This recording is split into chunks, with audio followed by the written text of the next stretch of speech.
और वो वस्तु व्यवस्था। कोई पदार्थ होता है जगत में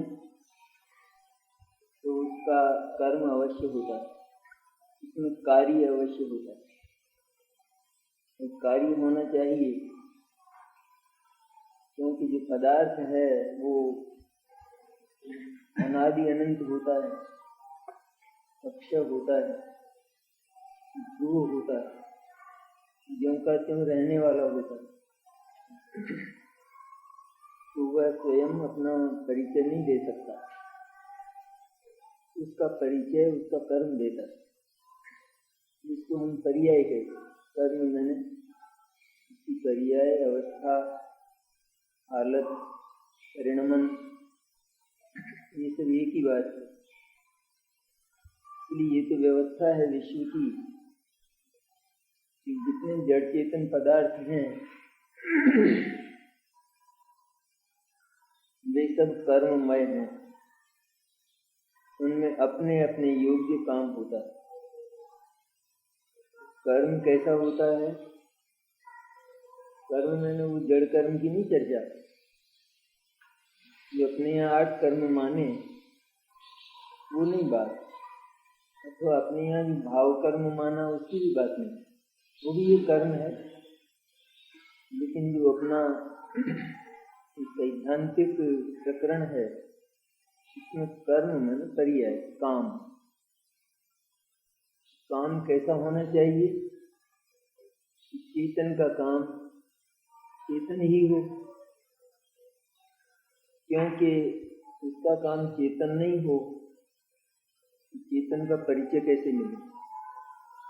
कार्य से पदार्थ का परिचय मिलता है, क्योंकि पदार्थ का वो ध्रुव हिस्सा जिसको हम द्रव्य कहते हैं वो तो कूटस्थ नित्य ध्रुव अपरिणामी होता है, और उसमें जो अवस्था होती है उससे पता चलता है कि ये पदार्थ क्या है और इसमें कैसी कैसी शक्तियां हैं।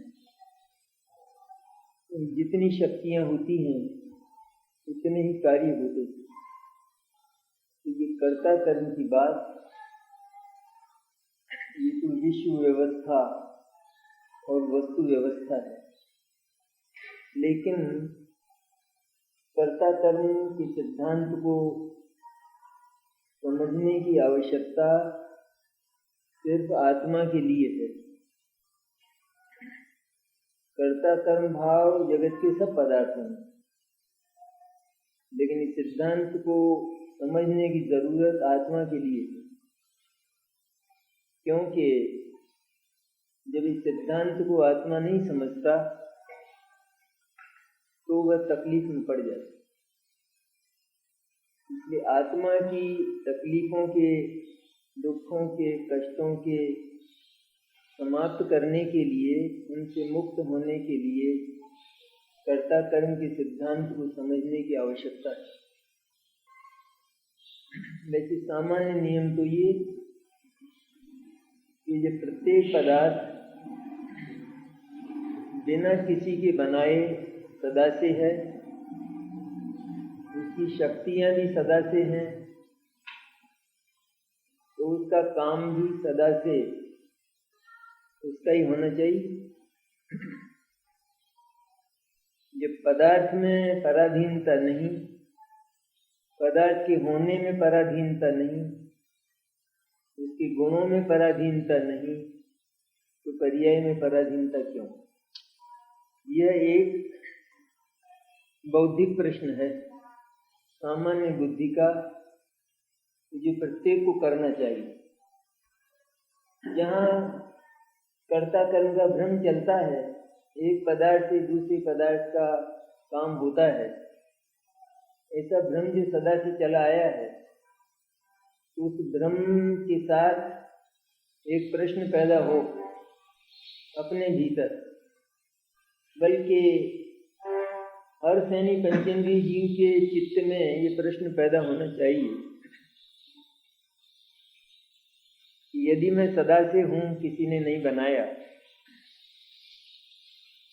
तो तो बात तो यहाँ जैन धर्म में आने पर ही होगी, क्योंकि अन्यत्र तो ये प्रकरण है ही नहीं। वहाँ तो बनाया और बनाए जाने की बात चलती है, लेकिन मुख्य रूप से तो प्रत्येक जैन को ये प्रश्न करना चाहिए, यदि मेरे आत्मा किसी ने नहीं बनाया, परमाणुओं को किसी ने नहीं बनाया, उनकी शक्तियों को किसी ने नहीं बनाया, तो उनके कार्य को कौन बनाया? उनके कार्य में किसी दूसरे का हाथ क्यों हो? पदार्थ अपने कार्य में स्वतंत्र क्यों न हो? और एक सामान्य प्रश्न और दूसरा, कि जब काम का होना तो हम मानते ही हैं, किसी भी पदार्थ में काम तो हुआ, इतना तो मानते हैं सब, लेकिन वो काम किसी दूसरे के द्वारा अथवा किसी दूसरे की मदद से अथवा किसी दूसरे की निमित्तता से हुआ ये तो मानते हैं ना। और दूसरे के द्वारा हुआ तो उसका करने वाला भी हमने दूसरे को माना, मैंने ये तो माना कि कार्य होता है, ये तो हमने स्वीकार किया है। तो कोई दूसरे पदार्थ में जो काम हुआ है वह किसी दूसरे के द्वारा हुआ है, तो वह कार्य स्वयं उसके द्वारा क्यों न हो? ये भी एक बौद्धिक प्रश्न, ज्ञान का है सवाल।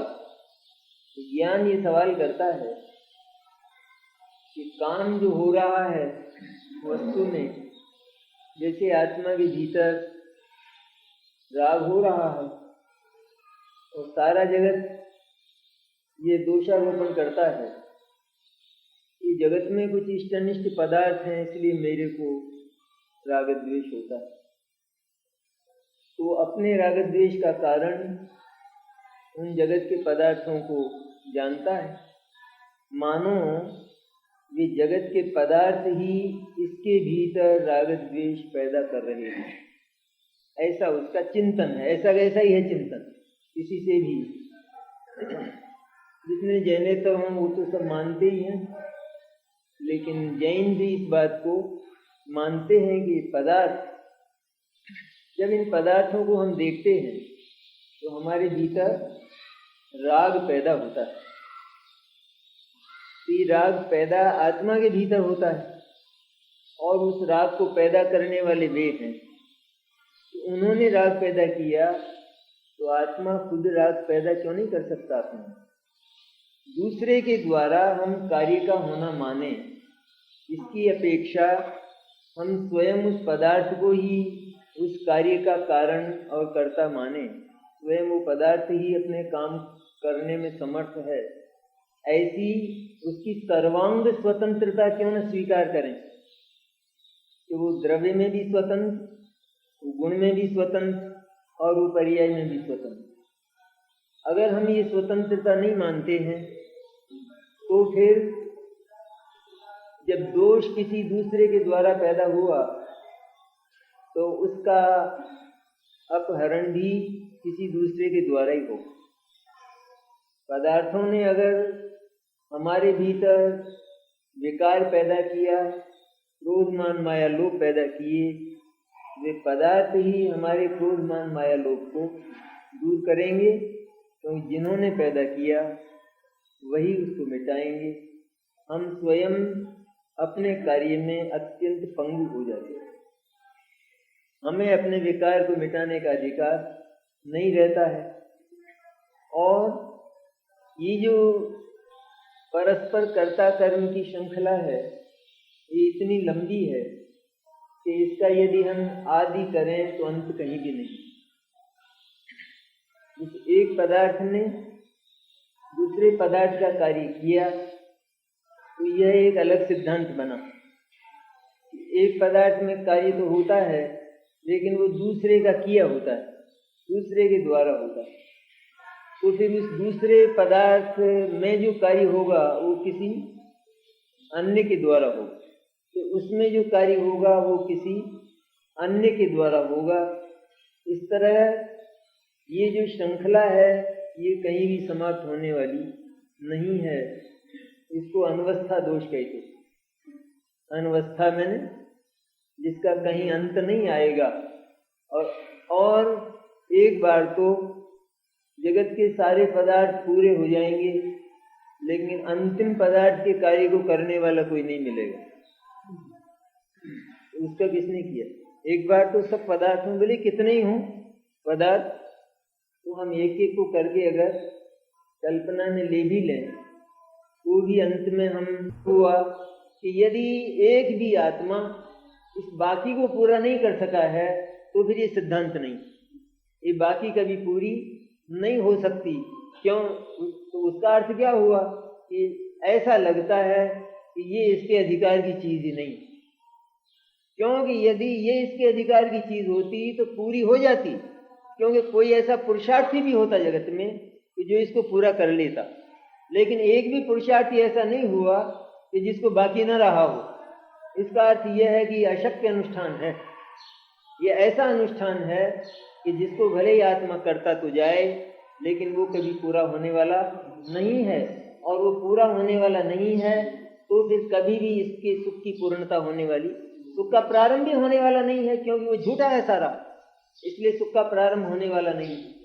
तो कर्ता कर्म की जो व्यवस्था है वो भयंकर भार, और उस भार के कारण प्रति समय अनंत चिंता है। तो जब इस सिद्धांत को हम वस्तु व्यवस्था से निर्णीत करें, एक परमाणु भी हमारे अधिकार में नहीं और हमारे अधिकार में होना भी नहीं चाहिए, तो हमें उस पर अधिकार करना भी नहीं।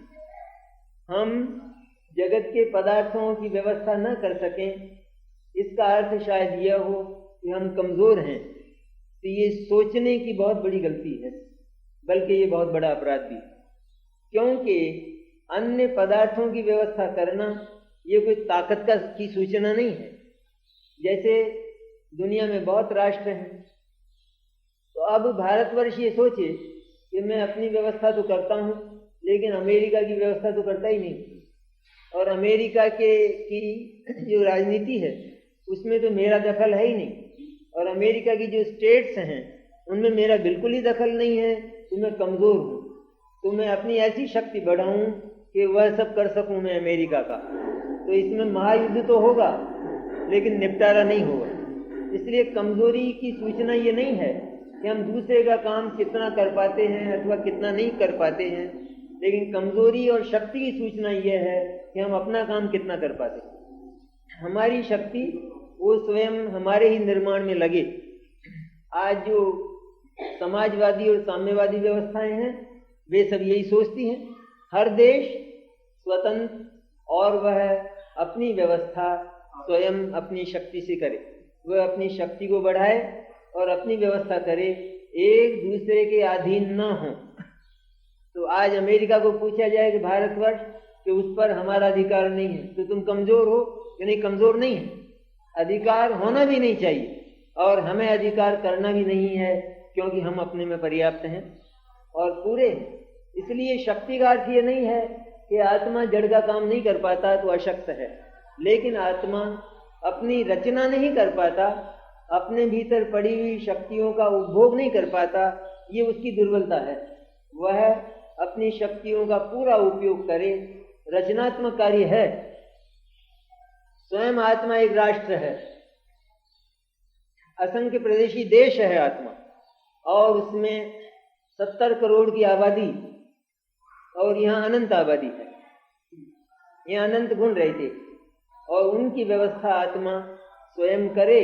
उसमें अनाचार ना हो, उसमें किसी तरह की बीमारी ना हो, राग द्वेष की बीमारियां, मिथ्या दर्शन की बीमारियां और विविध प्रकार के अनाचार ये आत्मा में ना हो, तो ऐसा ही जो राष्ट्र है वो सुंदर कहलाता है। जहाँ चोरियां हों, डकैतियां हों, लूट खसोट हो, हिंसा हो, आपस में लड़ लड़ कर मरते हों, तो वह कोई अच्छा देश और अच्छा राष्ट्र नहीं कहलाता। इसी तरह आत्मा में भी ये हिंसादि की वृत्तियां, एक दूसरे से छीना झपटी की वृत्तियां, ये कर्ता कर्म की वृत्तियां सारी की सारी, ये आत्मा की शोभा नहीं है। होना ये चाहिए कि आत्मा के भीतर पड़ी हुई शक्तियों का स्फुरण हो और आत्मा के भीतर रचनात्मक कार्य हो, और उस रचनात्मक कार्य में सम्यक दर्शन, सम्यक ज्ञान और सम्यक चारित्र का जन्म होता है। तो कर्ता कर्म का जो भार आत्मा ने लिया है सचमुच वो व्यर्थ है, अत्यंत व्यर्थ है। इसलिए शुरू कहाँ से करता है? जब कर्ता कर्म के अज्ञान पर आत्मा सोचना शुरू करता है तो यहाँ से शुरू करता है कि जगत का कोई पदार्थ वो मेरा कर्म नहीं हो सकता, क्योंकि मैं उसका अधिकारी नहीं। जो अधिकारी होता है वो कर्ता होता है, जो अधिकारी नहीं होता वो कर्ता नहीं होता। जैसे फर्म के अनेक कर्मचारी अधिकारी नहीं हैं, कर्मचारी हैं, तो वे कर्ता नहीं होते। इस तरह मैं एक भी वस्तु का कर्ता नहीं हूँ, क्योंकि एक कर्तापन को उत्पन्न करके मैं उनकी सत्ता को हड़पता हूँ। ये हड़पने की एक ऐसी अपराधिनी चेष्टा है कि जिसका फल बहुत बुरा होता है। सत्ता को पूरा का पूरा हड़पना, जैसे एक राष्ट्र को पूरा का पूरा हड़पने की चेष्टा, इसी तरह सत्ता को हड़पना, उसको निगल जाना। तो आत्मा तो एक को नहीं, लेकिन जहाँ उसने ये कर्ता कर्म का पाप शुरू किया है, जहाँ ये माना है, तो वहाँ तो ये अनंत लोकालोक को हड़प कर बैठा है। केवल पदार्थ में वर्तमान में होने वाली पर्याय मात्र से संबंध नहीं है, लेकिन कर्ता कर्म के पाप में जगत के अनंत पदार्थों की अनंत अनंत आगे की पर्याय, उनकी पीछे की अनंत पर्याय और वर्तमान अनंत अनंत पर्याय, ये सब कर्ता कर्म के एक पाप के भीतर बिंदु के समान पड़ी। इतना बड़ा महापाप, महापाप में उन अनंत अनंत सत्ताओं को और उनके सारे कर्मों को, उनकी सारी पर्यायों को ये कर्ता कर्म का पाप निकल के बैठा है।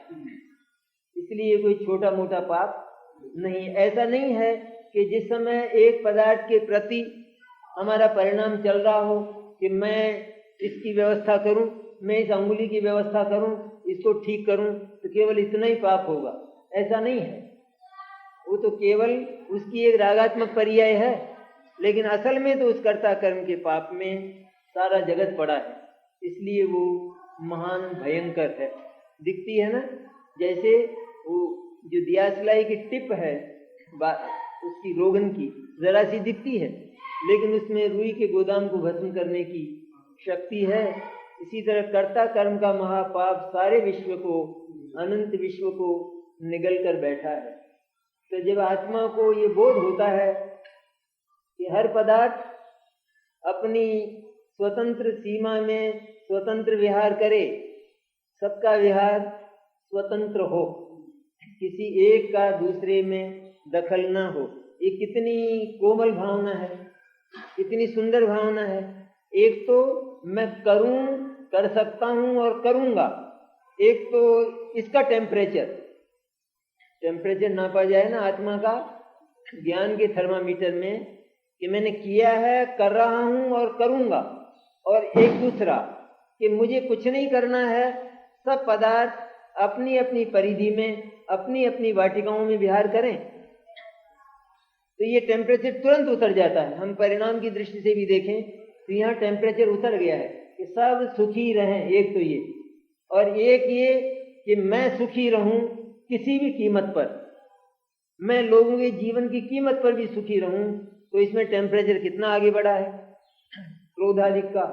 इसलिए जब जीव ये स्वीकार करता है कि सारा विश्व वो अपनी अपनी सीमा में, अपनी यात्रा में, अपने कार्यों की यात्रा में स्वतंत्र गमन करे, उसकी हर चेष्टा स्वतंत्र हो, किसी का किसी पर कब्जा ना हो, कब्जा करने का मन भी ना हो, ऐसा जब आत्मा निश्चय करता है तो अन्य पदार्थों से वो अपना कर्तृत्व समेट लेता है।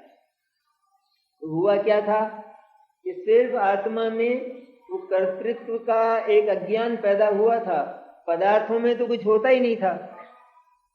तो उस समय क्या सोचता है आत्मा? प्रारंभ से सोचना शुरू किया ना कि अन्य पदार्थ मेरे कर्म नहीं है, क्योंकि उन पर मेरा अधिकार नहीं है, और मैं ये जो करने का भाव करता हूं, इस करने के भाव से उनमें कुछ करना नहीं होता है। तो फिर मैं क्या करता हूं? कि मैं तो सिर्फ ये करने का भाव करता हूँ, ये करने का पाप करता हूँ, लेकिन उनमें कुछ नहीं करता हूँ। यहाँ से शुरू हुई बात कर्ता कर्म की कि अन्य पदार्थों में एक भी चेष्टा आत्मा कर सके ऐसा संभव नहीं। तो फिर क्या करता है आत्मा? जब आत्मा अन्य पदार्थों में कुछ करने का भाव करता है, कुछ करने का परिणाम करता है, तो उस समय उस दूसरे पदार्थ में तो कुछ नहीं होता है। तो फिर वो क्या करता है? क्या उस समय वो निष्क्रिय हो जाता है आत्मा? कि नहीं, वो करता है। क्या करता है? कि वो कर्ता कर्म का पाप करता है। उस समय वो क्रोध करता है, वो मान करता है, वो माया करता है और वो लोभ करता है। तो फिर आत्मा क्रोध मान माया लोभ को तो करता है ना, उसका तो कर्ता राग नहीं रहा, उसका कर्ता बराबर रहा। आत्मा ने अपने क्रोध के द्वारा किसी दूसरे को ठीक करने का जो भाव किया, तो दूसरा तो ठीक बिल्कुल नहीं हो उसमें। तो अगर वो ठीक भी हो जाए तो क्रोध से नहीं हो, इसलिए वो तो बिल्कुल ठीक नहीं होता है। तो फिर आत्मा ने उस समय क्या किया कि आत्मा ने तो उस समय अज्ञान में क्रोध किया है, अज्ञान किया है अथवा उस अज्ञान से क्रोध किया है। तो फिर ये अज्ञान और क्रोध का कर्ता है या नहीं? ये है बराबर। ये किसने किया है? ये तो कर्म आत्मा का ही है ना। तो फिर आत्मा क्रोध का कर्ता तो हो गया कि नहीं हो गया? आत्मा अज्ञान का कर्ता तो हो गया कि नहीं हो गया? तो हो तो गया, लेकिन बात यही पूरी नहीं हो जाती। तो कहते हैं इस क्रोध को फिर हम कैसे मिटाएं? आत्मा क्रोध का कर्ता तो हो ही गया ना, क्रोध तो आत्मा में रह भी गया और क्रोध आत्मा का कर्म भी हो गया। यहाँ वो तो हो गया, उसमें कोई दिक्कत नहीं। क्रोध आत्मा का ही कर्म है। तो फिर क्रोध कैसे मिटे? कैसे मिटेगा क्रोध?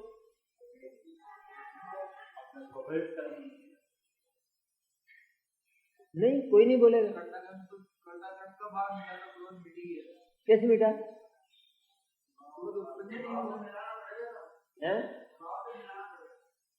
स्वभाव का पता नहीं है अभी इसको पूरा। तब ये सोचता है कि सचमुच ये क्रोध मेरा कर्म तो है, लेकिन यह क्रोध निष्फल कर्म है, सफल कर्म नहीं है। क्योंकि इस क्रोध से जो काम मैं करना चाहता हूं वो काम तो होता नहीं। हमेशा ही क्रोध, अज्ञान में जो क्रोध है वो किसी न किसी में कुछ करने के लिए पैदा होता है, और उस क्रोध से उसमें तो कोई काम होता नहीं है, फिर भी क्रोध होता है। क्रोध आत्मा का कर्म होता है। फिर ये क्रोध तो आत्मा का कर्म, आत्मा के करने लायक हो गया कि नहीं? कहते हैं वो तो फिर और आगे चिंतन चलता है। अब दूसरा चिंतन का दूसरा चरण वो ये कि अगर इस क्रोध से कुछ भी नहीं होता है, एक पत्ता भी नहीं हिलता है, तो क्या ये क्रोध करने लायक है? इस क्रोध को करके क्या करूं? क्रोध तो मैं इसलिए करता हूं कि मैं घर की व्यवस्था रखूं, और उससे घर की व्यवस्था नहीं रहती है तो क्रोध करके क्या करूं? एक क्रोध करने से जिस सूरज को गालियां देके क्या करूं? वो तो मानता ही नहीं। ये गालियां अगर दूंगा मैं और सूरज की तरह धूल फेंकूंगा तो गालियों से मेरा मुंह दुखेगा और धूल से मेरी आंखें, और सूरज को तो कुछ लगने वाला है नहीं। कहते ये गाली देना, धूल फेंकना, ये तो उस आदमी का कर्म है कि नहीं? है तो उसी का कर्म, लेकिन वो क्या इतना नहीं सोचेगा कि मैं ये जो कर रहा हूं ये धूल सूरज तक पहुंचती नहीं है, और ये गाली सूरज को अगर ये गाली सूरज को लगती तो ये बिल्कुल आसमान में छिप जाता, बादलों में छिप जाता, लेकिन ये छिपता नहीं, और ज्यादा तपता जा रहा है। इसका अर्थ ये कि मेरी गाली उसको लगी नहीं है, तो वो गाली देना बंद करता है और धूल फेंकना बंद करता है। तब ये जानता है आत्मा कि जिस क्रोध से, मान से, माया से मैं जगत के अनेक कार्य करना चाहता हूँ, यह मेरा कर्म होने पर भी, मेरे द्वारा किया गया होने पर भी सचमुच निष्फल कर्म है।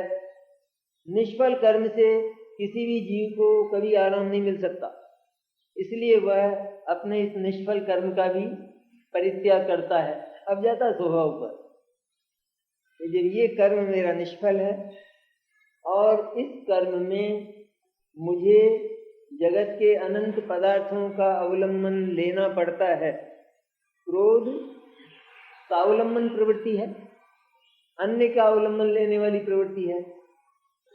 तो कौन बचा विश्व में? क्रोध के अवलंबन से, तो संपूर्ण विश्व आया, सारा ही विश्व आया। ये तो यूं मानता है ना कि जैसे इस समय ये किसी एक पदार्थ की पर्याय को बदलने की चेष्टा करता है बदलने की, और वो नहीं बदलती है, तो ये फिर उसमें अपना पुरुषार्थ तीव्र करता है, जोर लगाता है। तो वो जो आगे अनंत पर्याय आने वाली हैं, ऐसी अनेक पर्याय, ये उन सबके साथ जुड़ा है कि मैं उन सब पर्यायों को ठीक करूंगा। जैसे इस पर्याय को मैं ठीक कर रहा हूं, इस तरह मैं उन सब पर्यायों को आगे ठीक करूंगा। ऐसा जो एक अनंत क्रोध पड़ा है, अनंत क्रोध है ये, अनंतानबंदी जिसको कहते हैं ना, अनंतता कैसे है इसमें, इस क्रोध में गांठें कितनी हैं, इसमें अनुबंध कितने पड़े हैं इसमें, लेकिन वो निष्फल है। जब इसने ऐसा जाना तो यह उसका विसर्जन करता है। कैसे विसर्जन करता है कि जितने ये पदार्थ क्रोध के अवलंबन थे पर पदार्थ, वहां से ये अपने ज्ञान को समेटता है कि ये काम मुझे करना नहीं है, क्योंकि करता बहुत हूं और होता कुछ नहीं। उसका सबसे सीधा कर्ता कर्म का जो एक संक्षेप है, उसमें क्या सोचना अपने को कि करता बहुत हूं, मेहनत बहुत करता हूं और बिल्कुल कुछ नहीं होता है, बिल्कुल कुछ नहीं होता है। ऐसा कर्तृत्व और ऐसा संभ्रम समारंभ आरंभ, इसका मैं विसर्जन करता हूं। तो जब इसने उस अपने अज्ञान को जगत के अनंत पदार्थों से समेटा, तो अब उस ज्ञान को स्थापित होने के लिए कौन सी जगह बची, कौन सी जगह बचती, कौन सी बची जगह? आत्मा ही बचा ना। क्यों? आत्मा पहले क्यों नहीं आया था? अनंत पदार्थों में आत्मा नहीं आया था, अनंत पदार्थों में आत्मा नहीं आया था। क्या नहीं आया था? क्योंकि ये निज और पर, ये जो दो भेद हैं, इसमें जहां पर का अवलंबन हो तो वहां स्व का नहीं होता है, क्योंकि पर के अवलंबन को पराधीनता कहते हैं और स्व के अवलंबन को स्वाधीनता कहते हैं। ये दोनों न्यारी न्यारी बातें हैं और एक ही समय में नहीं होती हैं। जैसे भारतवर्ष जब अंग्रेजों की गुलामी से छूटा तो कहाँ आया, कहाँ आया? रूस के पास नहीं गया। तो अंग्रेजों की गुलामी से छूटने का मतलब सारे विश्व की गुलामी से छूटा। तो उसमें ये थोड़ा ही था कि इनका छोड़ के दूसरा कर लेंगे अपन, वो नहीं था। वहां से छूटा, फिर कहाँ आया वो, कहाँ स्थापित हुआ कि वो अपने में स्थापित हुआ। इस तरह अनंत पदार्थों के अवलंबन से छूटकर, उनकी पराधीनता से लौटकर आत्मा अपनी सत्ता में आता है। अपनी सत्ता में आता है मैंने क्या करता है, क्या करता है? क्या कर्ता कर्म भाव मिट जाता है? बात तो कर्ता कर्म की करते हैं अपन, तो वहां क्या किया फिर इसने, आत्मा ने? वहां आकर ये निश्चय करता है कि मैं तो सिर्फ जानने वाला आनंदमय तत्व हूं। जिस समय अपनी सत्ता पर आता है, देखता है, यह देखता है कि कुछ भी करना धरना, अन्य का कुछ भी करना धरना, ये तो मेरा काम नहीं है। तो फिर क्या है काम? काम बताना पड़ेगा कर्ता कर्म में। तो फिर क्या है तुम्हारा काम? कि कार्य का निश्चय हमेशा ही कार्य से नहीं होता, वस्तु से होता है, सत्ता से होता है। कार्य का निश्चय कहां से करेंगे? कार्य तो गड़बड़ हो रहा है सारा। कार्य में तो कर्ता कर्म का अज्ञान का पाप है, तो वहां से वस्तु के स्वभाव का निश्चय करेंगे? वहां से नहीं होगा निश्चय। वस्तु के नजदीक जाकर जब वस्तु के स्वभाव को देखेंगे तो कार्य का निश्चय होगा। इसलिए जब आत्मा प्रारंभ करता है तो वो ये निश्चय करता है कि ये मिथ्या दर्शन, ये मिथ्या ज्ञान और ये मिथ्या चारित्र, जिसमें जगत के पदार्थों की व्यवस्था का आग्रह है, ये तो मेरे कर्म नहीं। तो फिर मेरे कर्म क्या है? कि इनके विपरीत जो सम्यक दर्शन, सम्यक ज्ञान और सम्यक चारित्र हैं, ये मेरे कर्म है। ये सब विचार कोटि में निश्चय करता। आत्मा का कर्म ही नहीं है ऐसा नहीं, लेकिन आत्मा का कर्म है ना सम्यक दर्शन, सम्यक ज्ञान और सम्यक, क्योंकि दर्शन ज्ञान चारित्र की शक्ति है आत्मा में, इसलिए दर्शन ज्ञान चारित्र उसके कर्म है। तो सम्यक दर्शन, सम्यक ज्ञान और सम्यक चारित्र नाम का कर्म कैसे पैदा होता है? ये भी तो भी सोचेगा ना। मेरा जो कर्म है वो तो सम्यक दर्शन, सम्यक ज्ञान और सम्यक चारित्र है। तो पैदा कैसे होता है कि जब तक मैं अपनी वस्तु को नहीं देखूं तब तक मेरा सही कर्म पैदा ही नहीं हो सकता है। जब तक मैं अपनी सत्ता को नहीं देखूं तब तक काम कभी सीधा हो ही नहीं सकता है, सही नहीं हो सकता है। जैसे जैनत्व को नहीं देखे तो भी जैनत्व के लायक आचरण कहां से होगा? नहीं होगा ना। कोई ये कहे कि रात को खाना तो मेरा काम नहीं है, तो नहीं है, ठीक है, तो दिन को खाना मेरा काम है। ये दिन को खाना तेरा काम, ये कहां से सीखा था? ये आया कहां से? तो मेरे कुल की मर्यादा है, वहां से आया। तो कुल देखा कि नहीं देखा? कुल देखा ना, वस्तु देखी। इस तरह सम्यक दर्शन ज्ञान चारित्र मेरे कर्म हैं, ये जब वो जानता है, विचार करता है, आगम में पढ़ता है, गुरु से सुनता है, तो भी सम्यक दर्शन कैसे पैदा होता है? सम्यक दर्शन जो सहज कर्म है, स्वाभाविक कर्म, वो सदा ही वस्तु का अवलंबन लेने से होगा। क्योंकि वस्तु के अवलंबन से उत्पन्न होने वाली सारी वृत्तियां स्वाभाविक शुद्ध और निर्मल होंगी, क्योंकि उसमें किसी दूसरे का मिश्रण नहीं होता, मिश्रण का भाव नहीं होता, उसमें किसी दूसरे की अधीनता नहीं होती है। इसलिए वो अपने सत्ता का अवलंबन लेता है, तो सम्यक दर्शन ज्ञान चारित्र पैदा होते। अब कर्ता कर्म का जो पाप है वो बहुत आगे तक चलता है। उसकी जो श्रृंखला है वो केवल यही समाप्त नहीं हो जाती। यद्यपि उसके जितने भी प्रकार हैं वे जाते एक साथ हैं, ऐसा नहीं है, वो धीरे धीरे जाते। जैसे राग द्वेष की वृत्तियां तो बनी रहती हैं, क्रोधमान माया लोग भी रहते हैं, लेकिन ये क्रोध मेरा कर्म है अथवा ये परद्रव्य मेरा कर्म है, ये सारे के सारे जितने भी पाप हैं वो सब एक साथ जाता है। ऐसा नहीं होता कि पहले तो परद्रव्य का कर्ता कर्म टूटता हो, फिर इसके बाद अपने विकार का जो कर्ता कर्म है वो टूटता हो, फिर इसके बाद अपनी पर्याय का कर्ता कर्म टूटता हो। ऐसा नहीं होता। लेकिन चूंकि इस कर्ता कर्म प्रथा होती है, कोई किसी को सताने का और किसी को मारने का चाहे कितना ही अहम करे और प्रयत्न करे, लेकिन आयु कर्म को स्वीकार नहीं है तो मरेगा नहीं। और बचाने के कितने ही प्रयत्न किए जाएं, आयु कर्म को स्वीकार नहीं है तो बचेगा नहीं।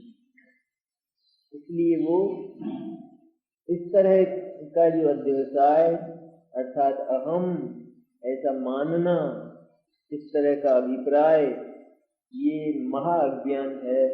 और आत्मा की हो ज्ञान हो इससे, लेकिन क्या फर्क पड़ा कि इसमें बहुत फर्क पड़ गया जीवन में। सारा जीवन संक्लेशमय हो गया, कष्टमय हो गया। ऐसा मानने के कारण जीव को अपने जीवन में एक समय के लिए भी निराकुलता नहीं हो सकती।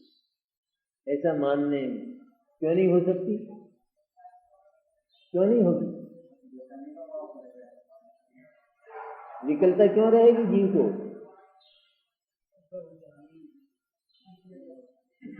है?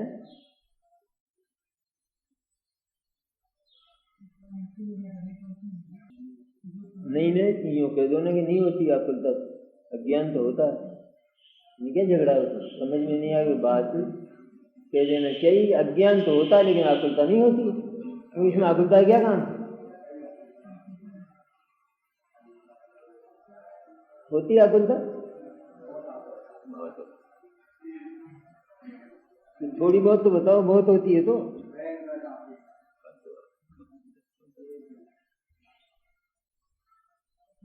तो इसी के कारण जीव को राग द्वेष पैदा होते हैं, और राग के कारण वो बचाना चाहता है जिनके प्रति राग है उनको, और वे बच नहीं पाते।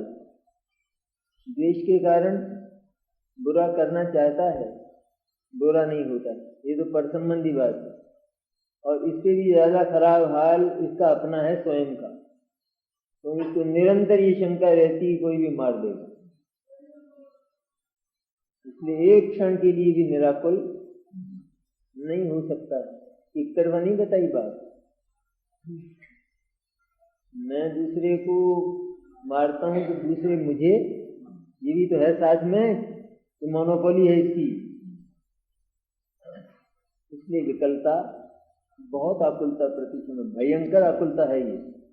भले ही ऊपर से जैसा कुछ दिखाई दे, लेकिन भीतर ही भीतर ये धारा ज्ञान की और मिथ्या दर्शन की धारा जीव को चलती है। दोनों बातें हैं ना। अध्यात्म को दो तरह से आराम देता। पहली बात तो ये कि मरण होता है, यहाँ ये बात मान रहे, मरण होता है ना। जीव एक पर्याय को छोड़कर, एक देह को छोड़कर दूसरी देह को धारण करता है। एक देह के छोड़ने को हम मरण कहते हैं। इस मरण का अधिकार एक जीव का दूसरे जीव को नहीं, ठीक है। तब भी ये विकल्प समेटना पड़े, क्योंकि जब अधिकार ही नहीं है तो अधिकार मानना और फिर विकल्प करना, इस प्राणायाम में क्या रखा है? फालतू, बिना काम। अब दूसरा, इससे आगे जो चरम अध्यात्म है वो मरता ही नहीं है, फालतू बात करने से क्या फायदा? उससे क्या लाभ? जीव मरता है?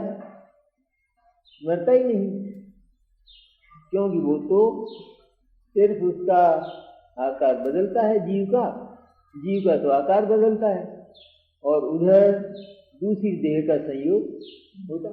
भाई इतना सा हुआ, उसमें क्या हुआ? जैसे केटली में दूध था और गिलास में रख दिया तो मर गया, तो क्या हुआ? क्या हुआ? नहीं मरा। क्या हुआ फिर? आकार पलट गया। दूध तो है पूरा, केटली में था, पाव भर, गिलास में रख दिया तो आकार पलटा, मर गया। ऐसा कैसा नहीं हुआ? यहाँ देह का जो आकार है वैसा ही आत्मा का आकार होता है। जैसा देह का आकार है, दूध का आकार कैसा होता है? बर्तन के अनुसार होता है ना, बर्तन से नहीं होता ना। ये उसमें और है ज्यादा, बर्तन से नहीं आकार बनता है उसका, लेकिन उसमें इतना लचीलापन है उसमें कि जो स्वयं अपना आकार बनाता। नहीं तो भाटे पटको उसमें, लेकिन आकार बनता है क्या? केटली में तो केटली अगर आकार बनाती हो तो उन पत्थरों का आकार बनाएगी ना, लेकिन वो नहीं बनता है। तो क्योंकि केवल वो आकार पलटा है और वस्तु उतनी की उतनी है या नहीं, इसी तरह आत्मा उतना का उतना है और केवल उसका आकार पलट जाता है। इसलिए घबराने की बात बिल्कुल नहीं, थोड़ी भी नहीं। एक आदमी उठा और उसने जोर से अंगड़ाई ली, सारे हाथ ऊंचे करके, मर गया तो आकार नहीं पलटा, तो मर गया क्या? वो नहीं मरा। इसी तरह केवल आकार पलटता है। जो अध्यात्म पर जाकर विचार करे तो जी को आराम कितना मिलता है, लेकिन एक बार इस पर विश्वास हो, निहाल हो जाता है। ये मानना ज्ञान है कि परजीव मुझे जिलाता है और मैं पर को जिलाता हूँ। ऐसा मानने पर जीव को निरंतर इस बात की चिंता रहती है कि मैं तो दूसरे को बचाता ही हूँ, लेकिन दूसरे भी मुझे बचाएं और सदा ही बचाने वाले मिलें, ऐसी अपेक्षा रहती है। लेकिन जब मरने लगता है तो बचाने वालों की भीड़ रहती है, लेकिन सब कहते हैं हम क्या करें। ये दृश्य आंखों से नहीं देखते अपन।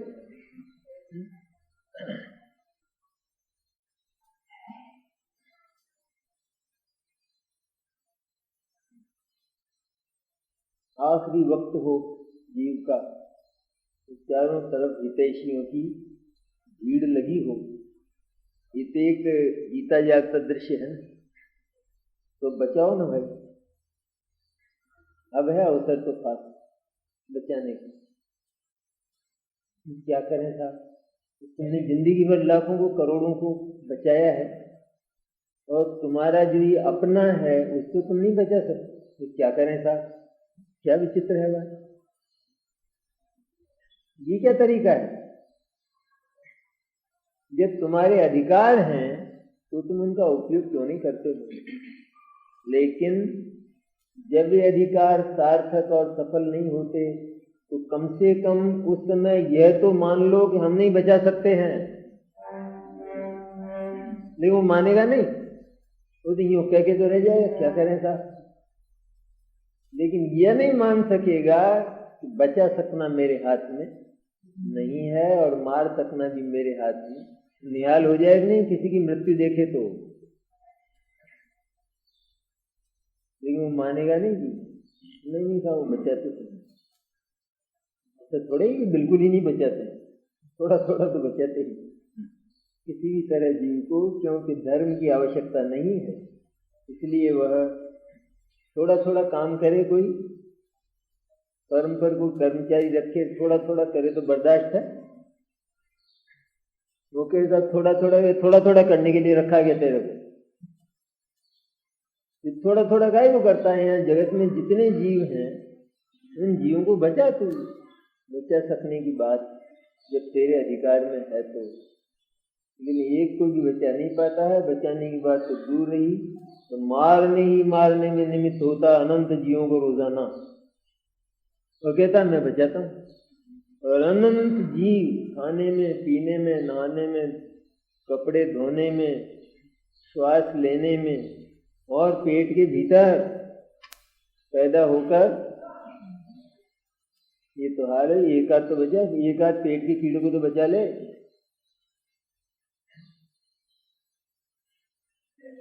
ये असफलताएं प्रत्यक्ष दिखाई देती है, लेकिन जीव अपने अभिमान को छोड़ने को तैयार नहीं। तो इसको भय ये होता है कि फिर तो इस जगत में हाहाकार मच जाएगा। ये बचाने की बात अगर अपन मान लेंगे, नहीं कोई बचा सकता है, पर हम मारने की भी कह रहे हैं भाई, तो ये क्यों भूल जाता है? हम केवल बचाने को बंद नहीं कर रहे, हम तो मारने को पहले बंद किया, इसलिए घबराने की कहाँ बात रहती। मार भी न सके, बचा भी न सके, ऐसा अगर जीव मान लेते हैं तो फिर वो मारने की चेष्टा ही बंद हो जाएगी, तो बचाने का प्रकरण ही पैदा नहीं होगा। इसको घबराहट ये होती है सबसे पहले तो धर्म जाएगा सब।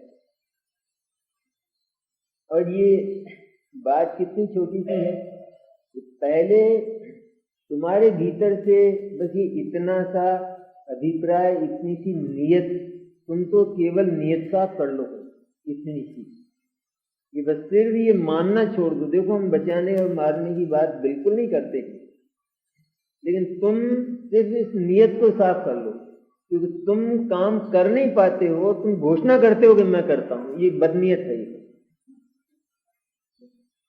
जीव का जीवन उसके आयु कर्म के अधीन है, और तू जीव के जीवन पर अपने अधिकार की घोषणा करता है, ये महापाप है, ये अच्छी नहीं है बात। जैसे कोई कहे बच्चा है अपना, उसको अपन पढ़ाते लिखाते हैं, उसके लिए सारा खर्चा करते हैं, तो पड़ोसी ये कहे सारा खर्चा मैं करता हूँ इनके लड़के का, इनके पास क्या खरा है, तो अपने को बर्दाश्त होगी?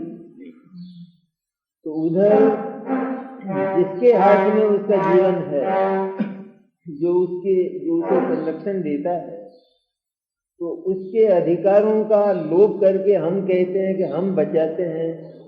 ये थोड़ी शर्म तो करो, इतनी शर्म क्या छोड़ दी है बिल्कुल।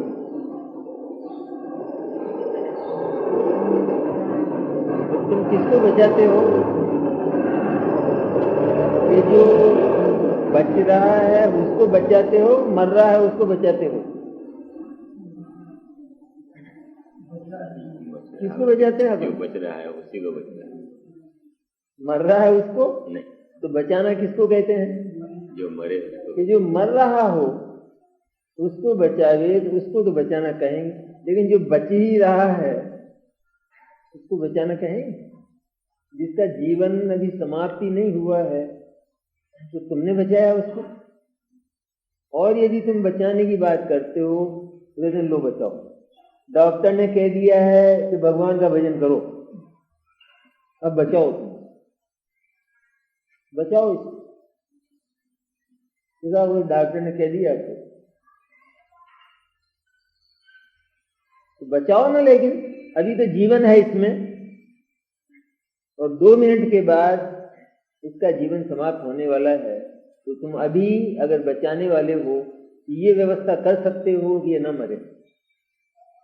लेकिन ये व्यवस्था आज तक बनी नहीं है, इसलिए तुम्हारा अभिमान बिल्कुल मिथ्या है।